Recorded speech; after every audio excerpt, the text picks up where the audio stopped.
बिस्मिल्लाहिर्रहमानिर्रहीम। अस्सलाम वालेकुम। मैं हूँ मेरीन सब्तैन। देख रहे हैं आप मेरा यूट्यूब चैनल और फेसबुक पेज।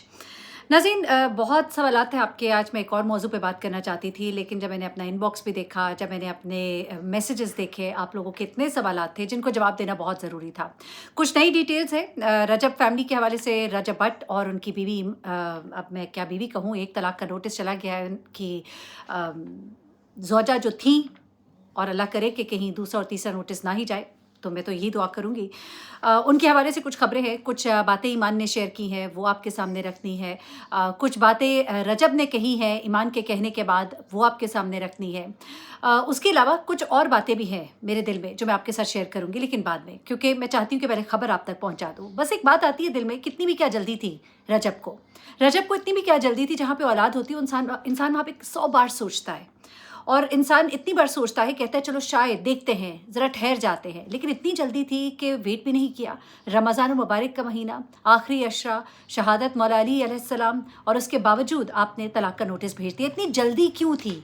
उसके पीछे एक बात पता लगी है। क्या रजब की कहीं शादी तय होने जा रही है? कुछ बातें ऐसी हैं जो ईमान ने खुद की हैं, और वो ऑडियो भी इस वक्त सामने मौजूद है, मैं उसको भी आपको सुनाऊंगी। मुबैना तौर पर ये ऑडियो ईमान की है, और ईमान इसमें बता रही हैं कि रजब की वालदा और रजब जो है वो कहीं और शादी तय करना चाहते हैं उनकी। वो सब मामला क्या है? मैंने एक दफ़ा आपसे कहा था कि मुझे ऐसा लगता है कि शायद रजब की वालदा चाहती हैं कि रजब की शादी उनके ख़ानदान में कहीं हो जाए। कोई ऐसी लड़की हो जो उनको समझती हो, वो उनको समझते हो, सोशल मीडिया पर कभी ना मुँह खोले, दब के रहे, डर के रहे, ऐसी लड़की लेकर आए जो पैसे की चमक देखकर चुप रहे। मेरा तो एक सवाल है रजब से कि एक ऐसी लड़की जो पैसे को देखकर चुप रहेगी, जो पैसे के पीछे आपसे शादी करेगी, आपकी बुराइयों समेत आपको एक्सेप्ट करेगी, वो कितनी एक आपकी वफ़ादार होगी।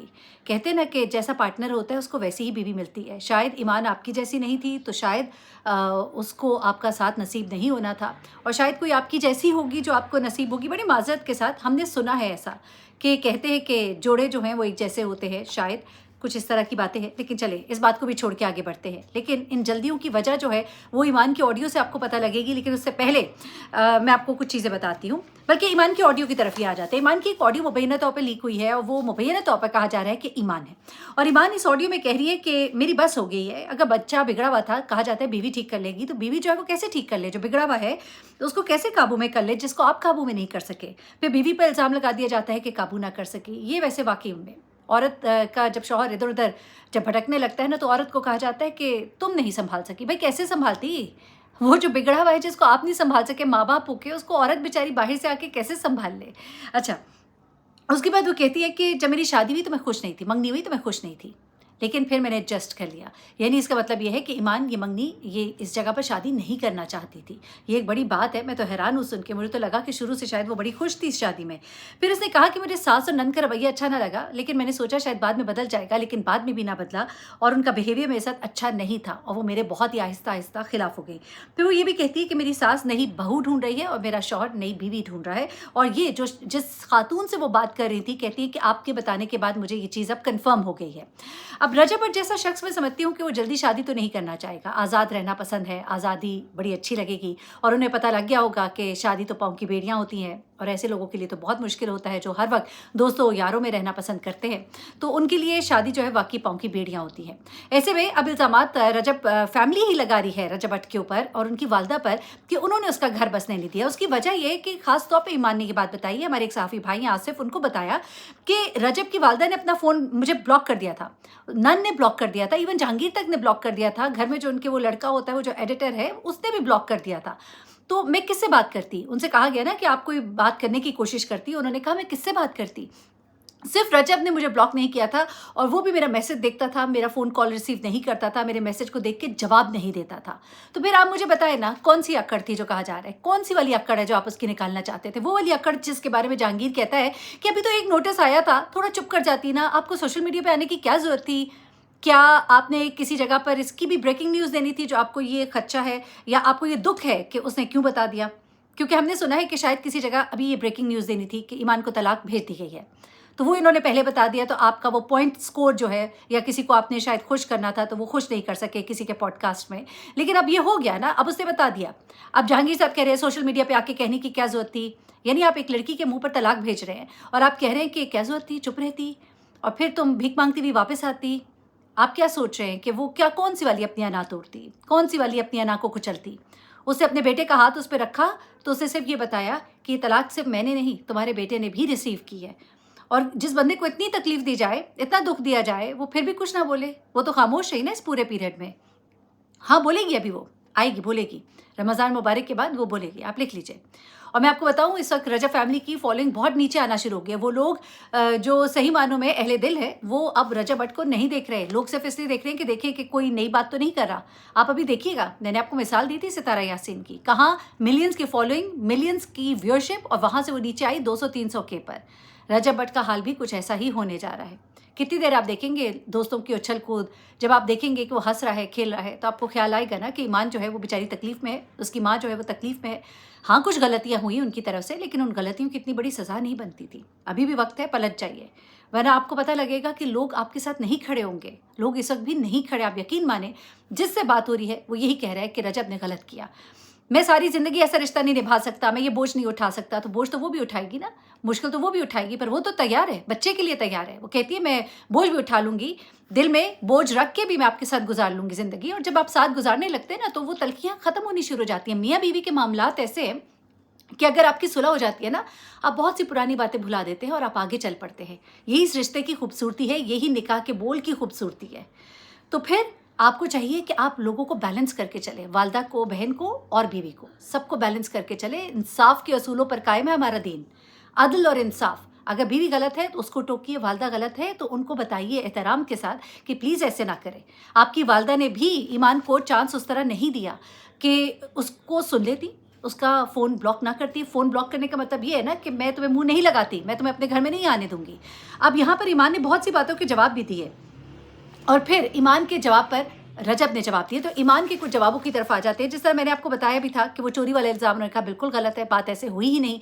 परफ्यूम था एक, मुझे पसंद था, उनको पसंद था, तो मैंने वो रखा था, तो माँ जी ने वो उठाया, लगाया, उन्होंने कहा ये तो मेरा हो गया, या कुछ इस तरह की बात। तो उन्होंने आगे से मजाक में कोई बात की जिसको उन्होंने गलत मतलब गलत लिबास पहनाकर बताया है। फिर उन्होंने ये जो कहा कि 2 माह से खर्चे नहीं भेजे, सलामियाँ इतनी आगे, उन्होंने बाकायदा ये बताया आसिफ साहब को कि जनाब 2 लाख रुपए अली सिग्मा वालों ने दिए, 2 लाख चौधरी साहब ने दिए, 50,000 जो बाहर से आए थे उन्होंने दिए, बस यही रकम दी। इससे कहाँ डाला आ जाता है? डाला तो काफ़ी अरसे से सोशल मीडिया पे पैसे इकट्ठे कर रहा था उनका भाई ऑन, तो उसने अपनी गाड़ी भी बेची और फिर उससे ख़रीदा। और ऑन ने अपने पॉडकास्ट में बताया, एक में जो एक पॉडकास्ट उन्होंने किया था, उसमें उन्होंने कहा कि मैं कम से कम 10-1 लाख रुपए कमा लेता हूँ महीने के टिकटॉक से। तो इतने पैसे कमाने के बाद इंसान 4-5 महीने में खरीद ही लेता है ना गाड़ी, चले 4-5 नहीं तो चले 10 महीनों में खरीद ही लेता है ना। एक गाड़ी भी बेची, ऊपर से पैसे भी जमा किए। तो इनकी सलामियों से वो कहती है हरगिज़ ऐसा नहीं हुआ, हमारे पास पूरे प्रूफ मौजूद हैं। फिर उसके बाद उन्होंने ये भी कहा कि जो ये कहा गया कि जी किवान से मिलने नहीं दिया क्या, उन्होंने कहा कि उन्होंने मैसेज किया किवान को तैयार करो मैं मिलने आ रहा हूँ। तो मैंने कहा कि हमारे घर के दरवाजे हमेशा आपके लिए खुले हैं, किवान आपका ही बेटा है, मैंने कैसे मना कर सकती हूँ। वो कहती है कि मेरे पास वॉइस नोट भी पड़ा है, मैंने कहा ये आपका बेटा है, इस घर के दरवाजे आपके लिए हमेशा खुले हैं, आप इससे मिल आए जब आपकी मर्जी है, आप टाइम स्पेंड करें इसके साथ। और फिर उससे ये कहा कि साथ में आप आइए और बैठिए, और सोशल मीडिया पर होने वाले जितने भी मसले हैं उन सबको हम बैठकर हल करते हैं। ये सब कुछ उन्होंने कहा। फिर उन्होंने ये भी कहा कि किवान के जो कपड़े थे ना, जो उसे तोहफे में मिले थे, वो सब माँ जी के घर रह गए, मैंने मंगवाए भी नहीं भेजे गए, वो कपड़े छोटे हो गए। फिर उन्होंने कहा कि उसके घर में जो उसका झूला पड़ा था प्रॉम, वो मंगाया, वो प्राम भी नहीं भेजा गया, और वो भी बच्चे के इस्तेमाल का था, बच्चा बड़ा हो गया, अब उसकी भी ज़रूरत नहीं रही। फिर उन्होंने कहा कि हमें कोई चीज़ नहीं भेजी गई जो बच्चे की थी, वो बच्चे ने इस्तेमाल करनी थी, और वो वहीं पर रही। फिर उसके बाद वो कहती कराची आने के बाद कभी मुझसे रब्ता नहीं किया गया, और माजी और गज़ल ने भी मुझे ब्लॉक कर दिया था, सलमान ने भी मुझे ब्लॉक कर दिया था। और ये तमाम बातें जो है वो कह रही हैं। अब वो ये भी कहती हैं कि डिवोर्स करने की जो जल्दी थी वो गालबन उनकी कहीं शादी करना चाहते थे। अब इस पर रजब भट्ट जो है वो आए दोबारा से, और उन्होंने आकर जो जवाब दिया, पहले मैं आपको ईमान ने क्या कहा वो सुनाती हूँ, ये सुन। यार मेरी अब बात हो चुकी है, मैं मज़ीद ये सब बर्दाश्त नहीं कर सकती। आजकल की जो माएँ हैं वो कहती हैं कि बच्चा बिगड़ा हुआ इसकी शादी करवा दो, शादी के बाद बीवी ठीक कर लेगी। बीवी ठीक नहीं करवाती, ज़ाहिर है जब एक बंदा ही बिगड़ा हुआ उसको बीवी कैसे ठीक करे। तो सारा ब्लेम लड़की पे आ जाता जी, तुम अपने शौहर को काबू में नहीं कर सकती। वो क्या कोई चीज़ है जिसको बंदा काबू में कर ले? क्या है जिसको बंदा काबू में करे? औरत सिर्फ मर्द का ख्याल रख सकती है, अपने हकूक़ पूरे कर सकती है, सारे फ़राइज़ पूरे कर सकती है। अब किसी को बदल तो नहीं सकती ना। जब एक बंदा खुद बदलना नहीं चाहता, वो मेरे मुँह पे बोलता है यार कि मुझे शादी में कोई इंटरेस्ट नहीं था, मेरी तो इतनी गर्लफ्रेंड थी, मेरे पे तो इतनी लड़कियाँ मरती हैं, मुझे तो तुम जैसी बीवी मिल गई है, ये तो बहुत कुछ वो ऐसे कहते हैं यार। तो जब हमारी मंगनी हुई थी ना, तो मैं नहीं चाहती थी कि मेरी मंगनी हो, मंगनी हुई, फिर मैंने सब कुछ एक्सेप्ट कर लिया। मंगनी के बाद मुझे रियलाइज़ हो गया था कि मेरी सास और मेरी नंद का बिहेवियर मेरे साथ नहीं सही रहेगा। फिर मैं सोचती थी यार कि शायद वो इतनी बुरी ना भी हूँ। तो उसके बाद मैंने बहुत ट्राई की। जब हमारी शादी हो गई है, तो शादी के बाद भी मेरी सास और मेरी नंद का बिहेवियर मेरे साथ नहीं सही रहा। आहिस्ता-आहिस्ता करके उन्होंने मेरे हस्बैंड को मेरे खिलाफ़ करना शुरू कर दिया, और अब ये नौबत आ गई है कि मेरा हस्बैंड और मेरी सास अपने अपने लिए दूसरी बहू ढूँढ रही है, और हस्बैंड अपने लिए दूसरी बीवी ढूँढ रहे हैं। मैं बस ये चीज़ कन्फर्म करना चाहती थी कि मेरे हस्बैंड मेरे मुँह पे अच्छे बनते हैं, या वो भी दिल में यही चाहते हैं कि उनकी शादी हो जाए। लेकिन आपकी वजह से मुझे पता चल गया कि वो भी यही चाहते हैं कि उनकी शादी। सुनिएगा जी। अब आप सुनिएगा कि ज़रा रजब भट्ट ने क्या जवाब दिया। रजब कहते हैं कि जनाब ये बड़ी जल्दी थी इन्हें सोशल मीडिया पर लगाने की, और आप बच्चे का हाथ रखे बगैर भी हेट दे सकती थीं। बच्चे का हाथ रखने का क्या मतलब था? यानी कि वो अब अपने गुस्से की अपनी भड़ास निकाल रहे हैं। फिर वो कहते हैं कि जनाब आप मेरे बच्चे को इस्तेमाल नहीं करना। लीगल नोटिसेस की धमकियाँ दे रहे हैं सोशल मीडिया के यूज़र्स को, यूट्यूबर्स को भी, कि जो कोई हमारे बारे में बात करेगा तो उसको नोटिसेस जाएँगे। तो नोटिसेस तो फिर बहुत सारे जा सकते हैं। नोटिसेस से अगर डर ना हो तो फिर इंसान बैठकर काम ही ना करे, घर में ही बैठ जाए। तो नोटिसेस शायद उनको थोड़ा-सा ये खेल खेलते-खेलते वुकला वाला और केसेस वाला उनको लगता है कि बड़ा आसान है, लेकिन एक नोटिस के बदले में आगे 10 नोटिसेस भी आते हैं, और बहुत से लोग अभी तैयार बैठे हैं। अभी तो बहुत से लोगों ने बहुत सी चीज़ें जो है ताक में रखी हैं। कुछ इनके दुश्मन हैं जो इनकी बहुत सी चीज़ें निकाल कर बैठे हैं। मुझ तक कुछ चीज़ें ऐसी पहुँची हैं जो आप यकीन करें कि कुछ ऐसी मुनासिब नहीं है। कुछ ऐसी चीज़ें हैं जिनके ऊपर इनको काफ़ी एक जवाबदेह होना पड़ सकता है।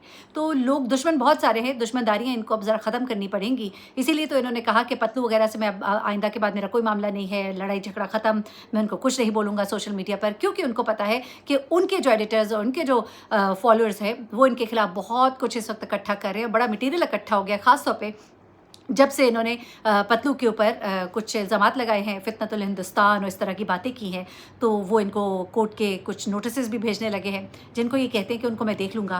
तो डिफेमेशन केसेस के लोगों को इन्होंने धमकियाँ दी कि मैं लोगों को डिफेमेशन केसेस उनके ऊपर एफआईआर कटवाई जाएंगी कि जो लोग हमारे ऊपर बात कर रहे हैं और गलत बात कर रहे हैं। कि देखिए, ज़ाहिर सी बात है, खबर की दुनिया है, खबर में तो फिर आप सारे बड़े बड़े चैनल्स, जितने भी हमारे बड़े चैनल्स हैं, मीडिया हाउसेस, सबको करें, क्योंकि फिर सबको ही एक ही लाठी से हाँकना पड़ता है। एनीवे, उसके बाद उन्होंने ये कहा कि जनाब मेरे कमेंट्स ऑन है, आप लोग जो बात करना चाहें कीजिएगा, किवान को व्यूज़ के लिए इस्तेमाल ना करना। और उसके बाद उन्होंने कहा मेरा बेटा है, मैं जब चाहूँ उससे मिलूंगा, मैं लीगल राइट है, मेरा सब कुछ उसका है, उससे मैं मिलता रहूँगा, उससे मुझे मिलने से कोई भी रोक नहीं सकता है।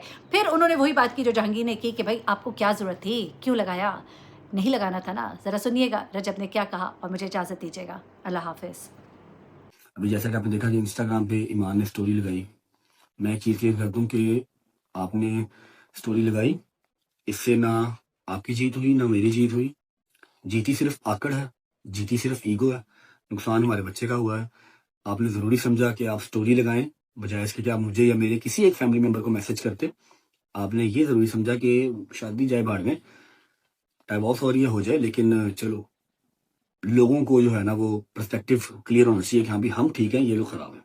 कोई बात नहीं, जो गालियाँ मुझे पढ़नी है, मेरी फैमिली को पढ़नी है, जो हेट मिलनी है वो तो मिल ही जानी है। पहले भी जब से शादी हुई है तब से मिल रही है, किसी न किसी वजह से मिल ही रही है। उस पेपर के ऊपर, उस डाइवोर्स पेपर के ऊपर स्टोरी के अंदर किवान का हाथ रखना कोई ज़रूरी नहीं था। किवान का हाथ रखे बगैर भी हमें गालियाँ पड़ जाएंगी, आप बेफिक्र रहें। लेकिन एक चीज़ मैं आपको क्लियर कर दूँ कि जो रजब फैमिली है ये मैंने आप लोगों के सर पे नहीं बनाई। मैंने अपनी फैमिली, अपने फ्रेंड्स के साथ मिलकर मेहनत करके अपनी रियल लाइफ डिस्ट्रॉय करके ये फैमिली बनाई है। इसको अल्लाह की ज़ात के अलावा कोई गिरा नहीं सकता।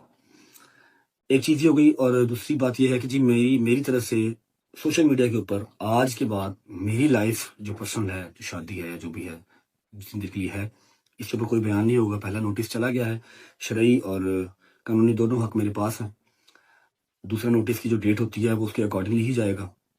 मैं ग्रेसफुली इसको जो है वो ख़त्म कर रहा हूँ, इस शादी को, ठीक है। सोशल मीडिया के ऊपर अब कोई बात नहीं होगी। आपके लिए दरवाजे, प्लेटफॉर्म्स, 1000 बंदा पॉडकास्ट करने वाला आपके पास खड़ा होगा। आप पॉडकास्ट दें, आप बुराइयां करें, आप लीक करें, जो भी करना आप करें, मुझे कोई मसला नहीं है। लीगल तरीके से मैं डील करूंगा। कोई ऐसी चीज़ जो आप करेंगे या आपका भाई करेगा तो मैं उसको इंशाल्लाह लीगली देखूंगा। डिफेमेशन वगैरह की जो भी एफआईआर वगैरह होती होंगी लीगल देखूंगा, लेकिन सोशल मीडिया के ऊपर मैं इस चीज़ को अब डिबेट या डिस्कस नहीं करूंगा।